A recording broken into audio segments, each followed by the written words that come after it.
Hola a todos, bienvenidos una vez más al programa El Camino de Dios. Les habla el Morelloso, el director de Ministerios Jaime.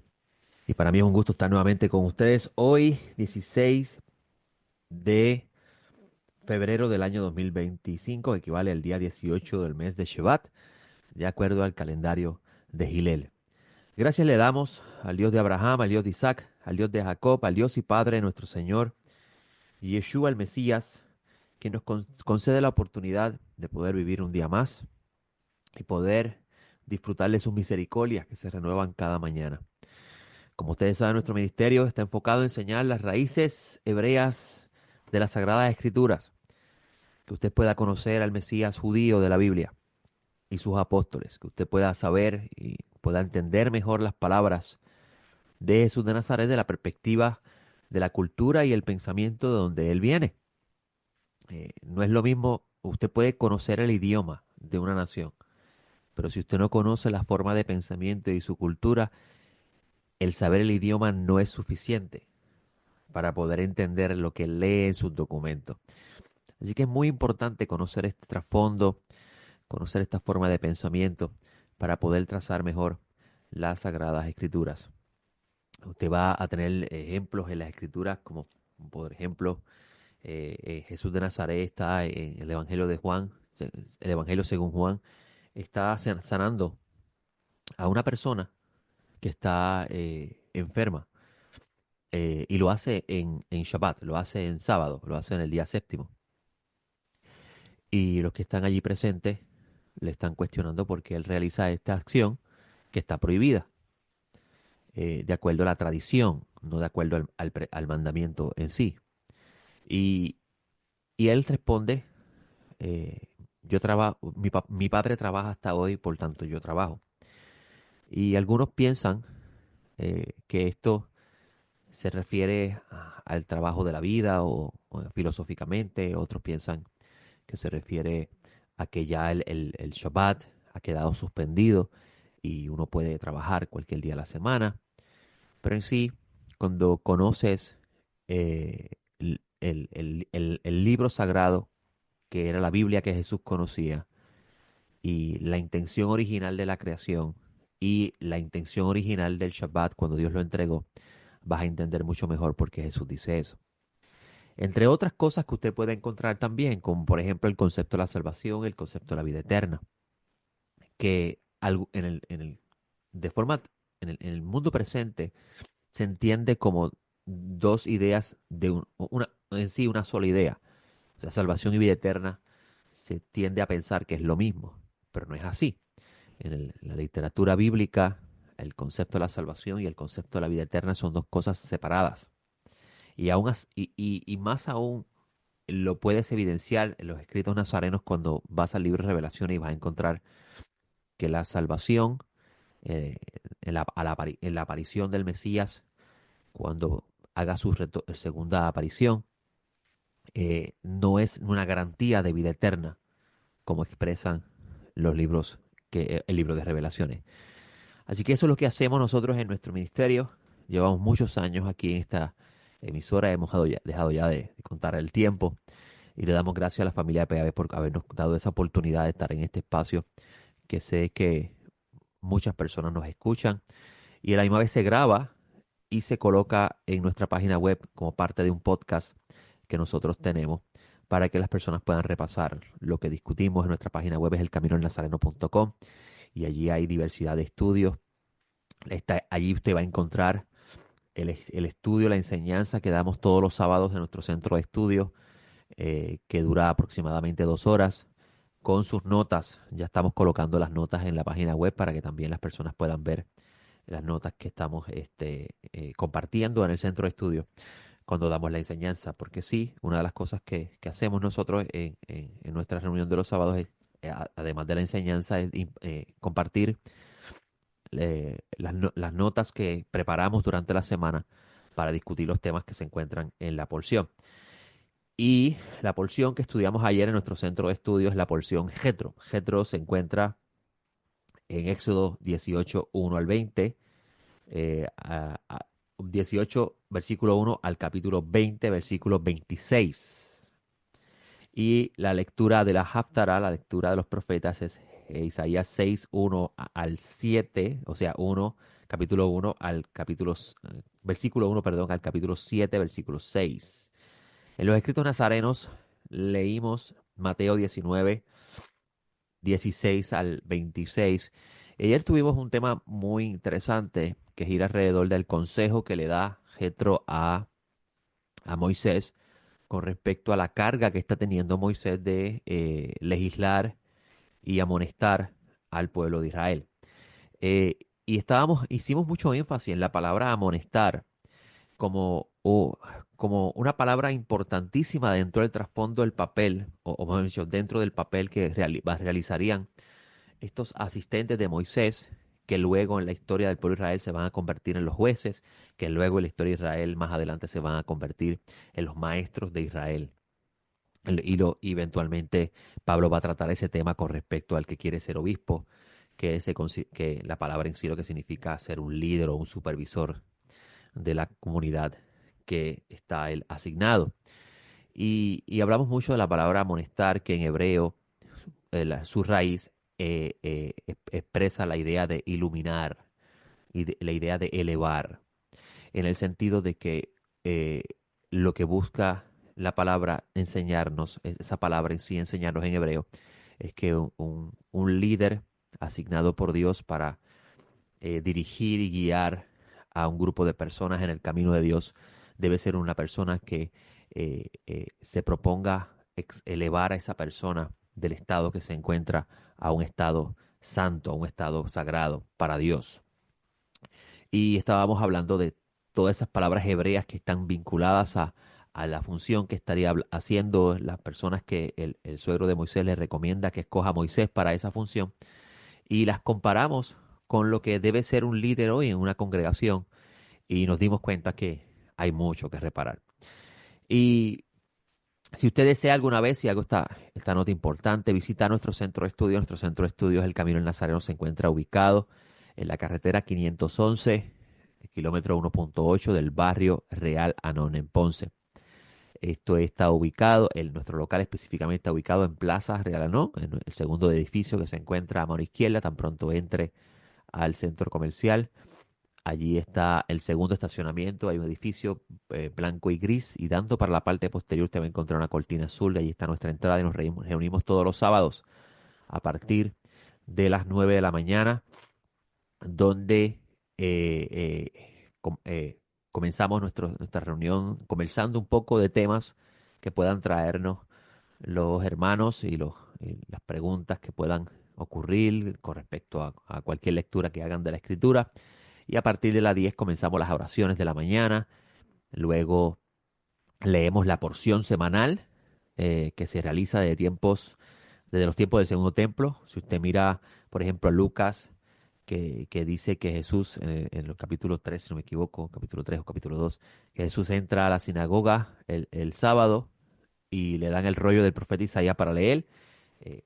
Yeshua está leyendo la porción asignada a ese día de los profetas, y es algo que se hacía desde ese tiempo, y nosotros lo continuamos haciendo en nuestro centro de estudio. También damos entonces la enseñanza que gira alrededor de ese tema, y luego partimos el pan y el vino según la tradición nazarena, para así entonces cerrar nuestra reunión y continuar nuestro día de descanso que el Santo Bendito sea le ha entregado a Israel y a las naciones que quieren unirse a él, como dice Isaías 56, para servirle.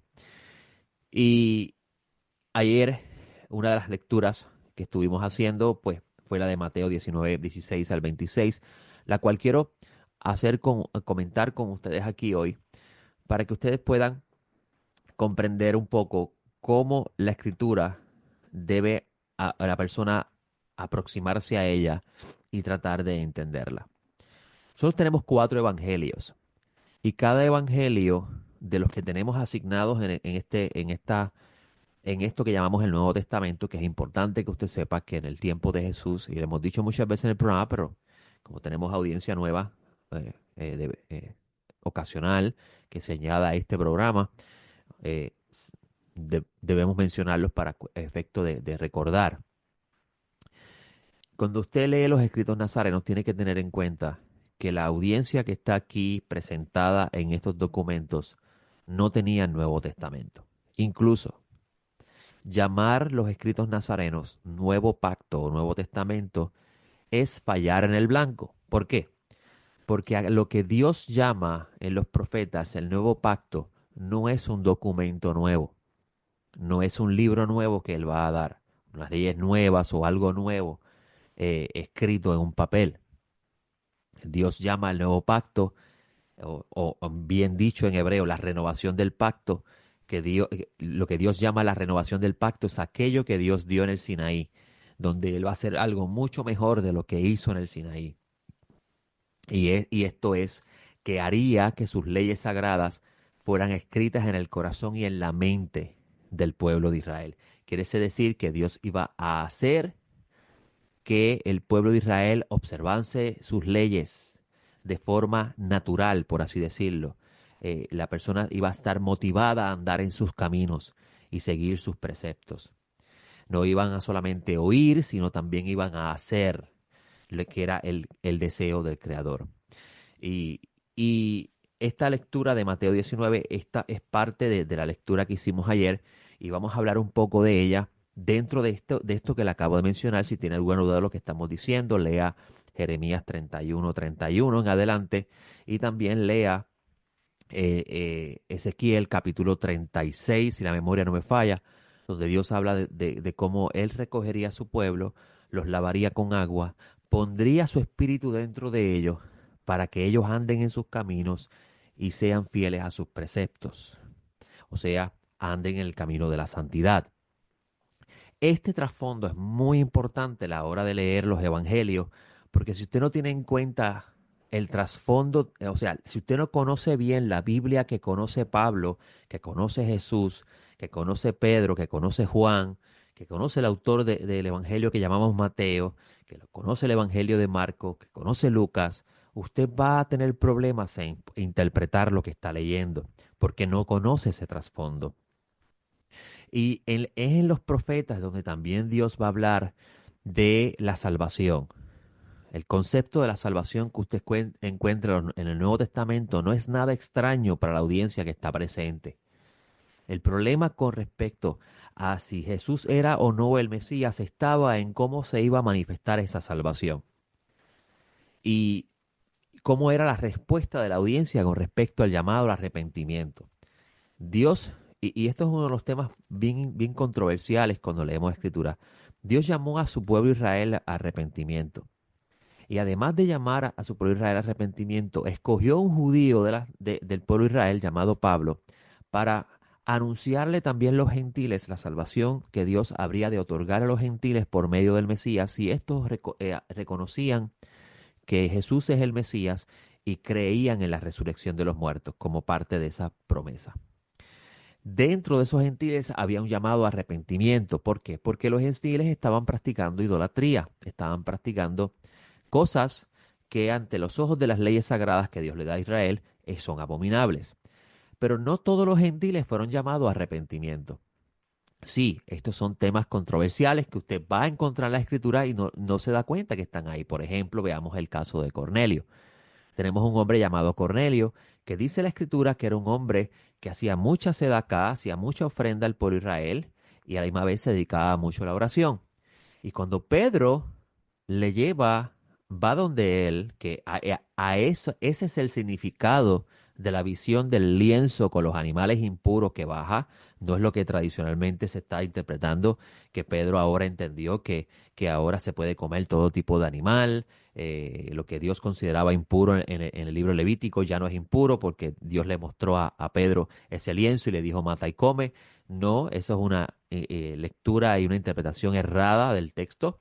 El mismo texto está diciendo qué representa ese lienzo. El lienzo representaba a los gentiles y está diciendo en el lienzo que Dios los ha purificado por medio del Mesías, aludiendo a los últimos versículos de Isaías 52, donde habla de cómo Dios con el Mesías rociará a las naciones para purificación. Y Pedro va a un hombre llamado Cornelio y Pedro le habla del evangelio del Mesías, pero no le predica a Cornelio arrepentimiento. Porque Cornelio era un hombre que ya estaba viviendo la santidad, simplemente no había sido incluido como parte de la familia de Dios, que es lo que Dios va a hablarle a Pedro con el asunto de el Cornelio recibir el Espíritu. La recepción del Espíritu Santo es no es la palabra correcta, no es garantía, pero es el sello que lo hace partícipe de la familia de Dios con respecto al plan de redención.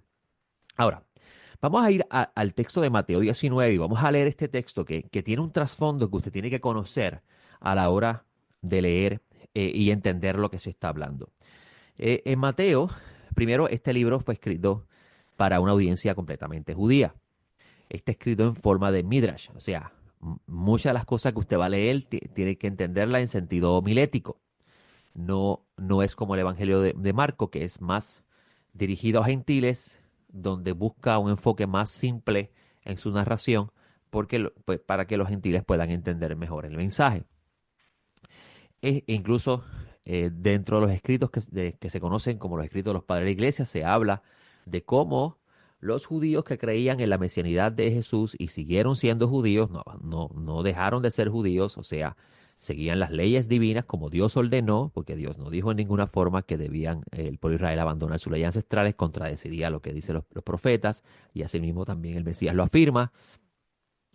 En los escritos llamados los escritos de los padres de la iglesia, se hablan de estos judíos que tenían solamente el evangelio de Mateo y lo tenían en hebreo. Quiere decir que este evangelio fue escrito originalmente en hebreo. Y lo que tenemos hoy en día es una copia de una traducción de el hebreo al griego. Así que ahí te dice ya cuál es el trasfondo de este libro y cómo debemos aproximarnos a él y comprenderlo. Vamos a leer este versículo 16, que es parte de la lectura de esta semana. Dice el texto, de la semana pasada, mejor dicho. Y aquí, acercándose uno, le dijo, Maestro, ¿qué cosa buena haría yo para tener vida eterna? Él le dijo, ¿por qué me preguntas acerca de lo bueno? Uno solo es el bueno, pero si quieres entrar en la vida, guarda los mandamientos. Mire qué interesante. La pregunta que le está haciendo este joven al maestro Nazaret es, ¿qué cosa buena tengo que hacer yo para tener vida eterna? ¿Qué es vida eterna para el judío del segundo templo? ¿Y qué es vida eterna para nosotros hoy? Para el judío del segundo templo, la vida eterna representaba no solamente la inmortalidad, sino representaba la promesa de lo que Dios había dicho en los profetas que había de realizar con su pueblo Israel. Y es que los iba a restaurar, incluso los que habían muerto en el exilio, los iba a devolver a la vida y los iba a hacer vivir en la tierra de Israel con la morada del Creador por siempre y para siempre. Y solamente, dice el profeta que habla sobre este tema, participarían aquellos que se vuelven de sus malos caminos y andan en los caminos de Dios. Por eso es que el Mesías le responde, si quieres entrar en la vida, guarda los mandamientos. A lo cual, dice el versículo 18, le dice cuáles. Y Yeshua le dice lo de no matarás, no adulterarás, no hurtarás, no dirás falso testimonio, honra al padre y a la madre, amarás a tu prójimo como a ti mismo. O sea, se está refiriendo a los preceptos que giran hacia el trato del ser humano. Y está apuntando a las palabras de la ley que Dios dio al pueblo de Israel en el Sinaí, en lo cual Yeshua las recoge todas dentro de la expresión amarás a tu prójimo como a ti mismo. La Torah, los 10 mandamientos, los 10 preceptos principales se dividen en dos partes: amar a Dios sobre todas las cosas y amar al prójimo como a ti mismo. El primer mandamiento no es amar a Dios sobre todas las cosas. El primer mandamiento es reconocer que el Eterno es tu Dios. Ese es el primer precepto de la Escritura. Y el último precepto de esos 10 mandamientos es no codiciarás. Y se divide en dos partes, y repito, el amor a Dios y el amor hacia el prójimo. Y el joven le contesta a Yeshua lo siguiente: todas estas cosas he conocido, ¿qué más me falta? el maestro Nazaret dice algo muy interesante que nosotros no entendemos bien porque no conocemos el mundo del segundo templo y su pensamiento, que todavía dentro de ciertos círculos del judaísmo se piensa de igual. Dice el maestro Nazaret, ya que quieres ser perfecto, anda, vende tus posesiones, da a los pobres y tendrás un tesoro en los cielos y ven y sígueme. Muchas personas piensan que Yeshua le está diciendo que la perfección consistía en él salir de sus posesiones. Pero no es eso lo que está gira alrededor de la expresión, ya que quieres ser perfecto. Lo que está el maestro Nazaret diciendo es abandona aquello que te va a limitar a seguirme a mí. Aquello que no te va a permitir seguirme a mí porque yo voy a ser tu maestro y te voy a guiar hacia la perfección. Esta expresión del Mesías es bien importante dentro de los profetas. ¿Por qué? Porque los profetas hablaron de cómo el Mesías aparecería y se convertiría en el maestro de Israel. Y no solamente en el maestro de Israel, sino en el maestro del mundo. Y guiará a toda la tierra al conocimiento de Dios. Eso se encuentra en Isaías 11, cuando dice, y la tierra será llena del conocimiento de Dios. También vas a encontrar en Isaías capítulo 2, cuando dice el profeta, porque la Torá saldrá de Sión. Y esos textos se interpretan como el Mesías siendo el maestro de Israel y el maestro del mundo. Y obviamente el Mesías está ahí presente entre ellos y le dice a él, sígueme que yo te voy a llevar a ser tamim, perfecto. La palabra perfecto en hebreo es tam, que significa estar completo, estar completo. ¿Por qué el Mesías le dice a él esas palabras?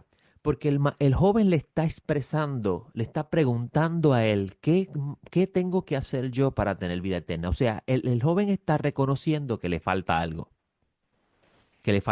para alcanzar esa perfección. Y por esa razón el maestro Nazaret dice, vende tus posesiones y sígueme a mí, y yo te voy a dirigir como el Mesías, como el maestro de Israel, a esa perfección. A lo cual el joven, muy apegado a sus posesiones, no le gustó esa idea y él dice el versículo 22, pero a ir el joven la palabra se fue entristecido porque era de los que tienen muchas posesiones. Entonces Jesús dijo a sus discípulos, de cierto, digo, difícilmente un rico entrará en el reino de los cielos. La palabra reino de los cielos ahí no significa una persona ir al cielo. Eso se reinterpretó en los siglos 3, en los siglos 2 y 3 después del nacimiento del Mesías, por gentiles que comenzaron a darle una reinterpretación a estos textos, divorciándose o separándose. Ya comenzaba a haber señales de la separación del pensamiento judío de las escrituras a un nuevo pensamiento que hasta el día de hoy permea dentro de los círculos del cristianismo. La expresión Malhut HaShamayim es una forma de decir el reino de Dios o el reino de Yud Hei Vav Hei, pero ya para la época del Segundo Templo, pronunciar el nombre sagrado así porque sí, en la vida diaria era algo que se tenía muy en cuenta, y por eso es que cuando Jesús está diciéndole a sus discípulos, muy difícilmente entrará un rico al reino de los cielos, que significa en hebreo Malhut HaShamayim, lo que en sí Yeshua está diciendo es muy difícilmente entrará un rico en el reino de Dios. Y para el judío del Segundo Templo, el reino de Dios era el reino mesiánico, el reino del rey Mesías que Dios pondría en el trono de David su padre, que también es el trono del Eterno. Lea el libro de Crónicas que habla sobre eso. Y el dominio de este rey alcanzaría el mundo entero. Y a su vez, con este reino, llegaría también el conocimiento de Dios al mundo entero, porque el Mesías sería el que daría a conocer a Dios al mundo. Así que esto es lo que está aludiéndose aquí en este trasfondo.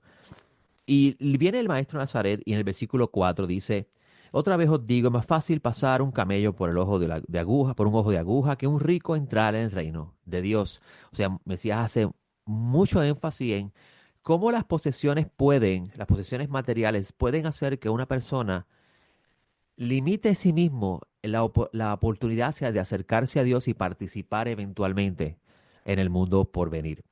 Y, y esto no es un tema extraño dentro del pueblo de Israel, de esto se habla mucho en los círculos de los maestros de Israel y también en el mundo del Segundo Templo se hablaba de estos temas. Y oyéndolo sus discípulos, se asombraron en gran manera diciendo entonces, ¿quién puede ser salvo? Y aquí entra una palabra bastante controversial dentro del mundo de la fe, porque eh, algunos piensan que la salvación de la cual está hablando aquí los discípulos se está refiriendo a la salvación de la cual Dios está hablando que manifestaría con la aparición del Mesías. Y incluso este tema de la salvación se reinterpretó también mucho tiempo después de la muerte de los apóstoles como la salvación de un lugar de tormento que se llama el infierno. Y el reino de los cielos se reinterpretó como un lugar de deleite y gozo en la presencia de Dios en el cielo. Y estos dos temas son, estos dos conceptos son conceptos gentiles que se introdujeron dentro de la idea del Gehinom o de Gehenna, que es el basurero donde se tira lo que no sirve y allí están los gusanos que no se queman. Obviamente eso es una metáfora, no es algo literal. El valle de Hinón es el lugar que da origen el concepto del Gehinom. El Valle de Hinón era un lugar donde se hacía la idolatría a Moloch y ese lugar se quemaban, se hacían sacrificios de niños y se quemaban los cuerpos y se consideraba un lugar impuro, inmundo y ahí se lanzaba lo que no servía y se consideraba algo muy aterrador. Y de ahí es que nace el concepto del Gehinón dentro de las profecías para hablarse de cómo lo que no participará de la restauración de todas las cosas será lanzado a ese lugar y será quemado para siempre.